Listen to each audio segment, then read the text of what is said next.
Já de volta com o segundo bloco do Estúdio Sat, só lembrando para você que está acompanhando o nosso programa pela TV, você pode também acompanhar o nosso programa pelo Facebook, tá? Então, se de repente você tiver que sair da sua casa, do seu escritório, tiver que ir para outro lugar, acesse o facebook.com/amazonsat que você continua acompanhando o nosso programa lá do Facebook. E por falar sobre Facebook, redes sociais, com a expansão e facilitação do acesso à internet nos últimos anos, as atividades e práticas ilegais também aumentaram junto, seja utilizando a internet como instrumento ou apenas praticando os atos ilegais em sites e redes sociais. Os crimes cibernéticos estão por toda parte e entender o que são é fundamental para evitar e impedir essas práticas. Doutor Guilherme Torres, ele é delegado, ele está aqui conosco hoje para falar a respeito desse assunto. Doutor, seja muito bem-vindo ao nosso programa. Bom dia, Paula. Bom dia a todos que nos assistem. Esse tema ele é muito interessante e principalmente porque eu acredito que deve ser discutido muito, porque a evolução tecnológica ela foi muito rápida e a nossa evolução legislativa ela não acompanhou. Para você ter uma ideia, o nosso Código Penal ele é de 1940, com pouquíssimas alterações. Então, quando se fala muito antigo, quando se fala em crimes pela internet, nós temos aí, na maioria esmagadora dos casos, nós temos os crimes contra a honra, que é injúria, calúnia, difamação, que são delitos considerados de menor potencial ofensivo. A Lei 9.099, de 95, do Juizado Especial, ela passa a atribuição desses crimes aos juizados especiais, que é um procedimento mais célere, mas é um procedimento que não aplica uma pena privativa de liberdade, mas sim uma pena restritiva de direitos.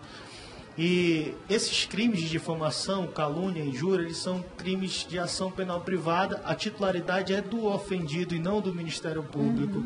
Portanto, não basta só o boletim de ocorrência. A vítima tem que fazer o boletim de ocorrência e apresentar uma queixa-crime ao juiz. Ela tem um prazo de 0 a 6 meses para apresentar sob pena de decadência e extinção desse direito. E aí o que acontece? Ela vai até a delegacia de polícia, registra o boletim de ocorrência, aí o delegado tem que fazer o quê? Ele tem que pedir a quebra do sigilo dos dados cadastrais daquela página, daquele site que publicou a matéria ofensiva. Isso demanda análise de outros órgãos, do juiz, demanda análise do Ministério Público, aí demora um pouco. Depois que vem esse processo, essa resposta, aí sim o delegado tem que fazer um novo pedido, tem que fazer a busca e apreensão, o pedido de busca e apreensão daquela máquina do IP que foi localizado, para depois mandar para a perícia. Então, paralelamente a isso, o que se recomenda? Que se busca a Defensoria Pública, ou então quem puder pagar um advogado, que contrate um advogado, para que ele ajuize as ações cíveis, como uma ação inibitória, ou uma tutela antecipada numa ação ordinária, para que seja retirado aquele conteúdo ofensivo sem prejuízo da normal investigação criminal. Então, quem acha assim que a internet é uma terra sem lei, que você pode falar o que quiser, que você pode ali cometer, quem sabe, uma injúria e não ser pego, engana-se, porque é pelo IP que eles chegam, né? Isso, é pelo IP. Agora, eu também recomendo às vítimas muito cuidado, porque tem que ter preservar mais a sua intimidade. O que a gente percebe? Você tem o direito de tirar foto. Isso aí você pode fazer. Você tem a liberdade de fazer, de tirar foto. O problema é enviar essas fotos. Você envia e acaba confiando naquela pessoa e muitas vezes aquela pessoa chateada começa a ameaçar de divulgar por algum motivo, e divulgar as imagens. Ou então até tem um celular furtado e aí acontecem situações. Eu vou dar um exemplo para vocês aqui, um caso em que eu presidi esse inquérito policial. Uma moça, ela conheceu um rapaz pela internet, só que esse rapaz ele era fake, era um perfil fake. E uma amiga havia criado esse perfil, uma amiga dela, e começaram a conversar. Ela acabou se apaixonando pelo perfil fake, a amiga conhecia todos os gostos dela, conhecia o que ela queria e foi muito mais fácil. E acabou mandando os nudes. Depois de um tempo ela começou a extorquir. Ela gastava em média de 800 a R$1.000 por mês.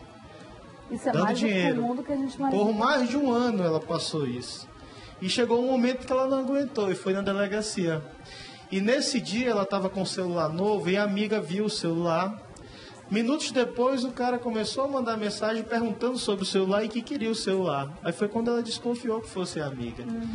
E avisou pra gente, ela havia marcado um encontro para entregar o celular e nós fomos lá e prendemos em flagrante pelo crime de extorsão. Uma amiga dessa é melhor nem ter por perto, né, gente? E aí foi apreendido o celular também, foi tudo desvendado, ela respondeu pelo crime de falsa identidade, entendeu? Você criar o perfil fake, quem acha que vai lá e cria um perfil fake fica por isso mesmo, não, existe um crime de falsa identidade. Então o crime de extorsão é um crime hediondo, muito grave, ela foi flagranteada. E conseguimos apreender o celular com as fotos, para as fotos não vazarem depois. Mas é comum isso acontecer. A gente não conhece, mas quem está no dia a dia lidando com esses problemas vê que é comum. Então, muito cuidado. As pessoas têm que ter cuidado com a sua intimidade. Privacidade quase ninguém tem mais, porque qualquer lugar que você vai ter uma câmera. Mas a intimidade é algo seu. Então, você tem que zelar por isso. A Constituição, ela de 88, ela veio como uma Constituição cidadã, ela protege a intimidade, protege a privacidade, mas efetivamente quem pode zelar pela sua intimidade é só você mesmo. Agora, doutor, você falou sobre fotos, enfim, ter a privacidade invadida. Essa lei, ela foi sancionada pela presidente Dilma Rousseff, né? Lei do cybercrime. Não. Por causa do que aconteceu com a atriz Carolina Dickmann? Sim, mas essa lei ela foi pontual, acontece muito. Acontece uma situação que é escandalosa ou de alguém famoso, aí tratam de legislar rapidamente. Sim. O que aconteceu com a Carolina Dickmann? Ela teve o computador invadido por um técnico que ela tinha levado o computador para consertar e ele invadiu o computador, retirou as fotos e depois publicou. Foi criada essa lei, que foi conhecida como Lei Carolina Dickmann, exatamente por você extrair dados e imagens de um computador, o que é diferente do que acontece normalmente. Que normalmente são fotos que são divulgadas num site, num perfil fake, é criado um perfil fake, ou então, muitas vezes, replicado em grupos de WhatsApp. A pessoa, por algum motivo, perde essas fotos ou vídeos e são replicados. É importante dizer que aquelas pessoas que replicam aquela mensagem, que replicam aquelas fotos e vídeos, elas cometem um crime de difamação também, e a pena, inclusive, é mais grave, porque você está replicando num grupo social. A pena é um pouco maior. Então, por exemplo, doutor, se você faz comentários ofensivos na foto de alguém no Facebook, por exemplo, como foi o caso da Maju, como foi o caso da filha dos atores globais do Bruno Galhaço e da Giovanna Eubank, como foi o caso da atriz Thaís Araújo também. Esses crimes, eles são considerados crimes cibernéticos ou crimes racistas ou preconceituosos? São crimes comuns praticados via internet. Via internet. E aí é considerado crime cibernético? São os crimes comuns praticados via internet e falam crimes cibernéticos, né? Então, mas o que acontece? Nesses casos aí, eu não conheço as peculiaridades, mas se tratou de uma injúria, de uma calúnia ou de uma difamação, normalmente é isso que acontece. Qual é o grande problema? É que se trata de crimes de menor potencial ofensivo. A titularidade é do ofendido. Então, no final das contas, não vai ser aplicada uma pena privativa de liberdade, mas sim uma pena restritiva de direitos, como uma prestação pecuniária, uma limitação de fim de semana. E como demora, um procedimento mais sério, demanda a análise de vários órgãos, a vítima acaba deixando de lado. E é diferente de um crime de furto, roubo, de homicídio, em que a ação é incondicionada, o delegado tem que agir de ofício e o Ministério Público também não pode desistir. Nas ações consideradas ações privadas, que exemplo são essas, a vítima é que tem que fazer o procedimento andar, caminhar. Então, muitas vezes, não contrata um advogado, que pode contratar um advogado, nem procura a Defensoria Pública. E acaba havendo a perempção, que é a perda do direito por não se manifestar no processo por mais de 30 dias. Ah, entendi. Então, você, que, por exemplo, eu estava vendo umas entrevistas e o Bruno Galhaço, ele falou que ia até o final, que ia até o fim, para resolver essa questão. Então, a recomendação é essa, doutor, que realmente a pessoa procure, se sentiu injuriado, que vá até o fim mesmo? Sim, existem duas situações. Você pode ir pela esfera criminal e também pela esfera civil. que onde dói mais é no bolso nesses casos, né? Uma reparação por indenização dano moral, porque no final, na situação criminal, você vai ter uma limitação de fim de semana como pena, ou uma prestação pecuniária de um salário mínimo que você paga para uma instituição, por exemplo. Agora, na ação civil, você pode pedir, identificando o autor, você pode pedir uma reparação por dano moral.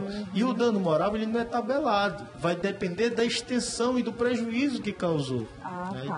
Então, você vê que é uma coisa muito subjetiva. Vai depender do prejuízo. Algumas pessoas chegam ao extremo de se mudar da cidade, ou do estado, ou até do país, né, pela repercussão negativa que dá. Verdade. Nós estamos conversando com o delegado Guilherme Torres. Nós vamos agora seguir para o intervalo comercial. Se você quiser participar do nosso bate-papo, fique muito à vontade. O nosso número é o 929-8111-4512. Nós vamos para o intervalo e já voltamos ainda falando a respeito desse assunto.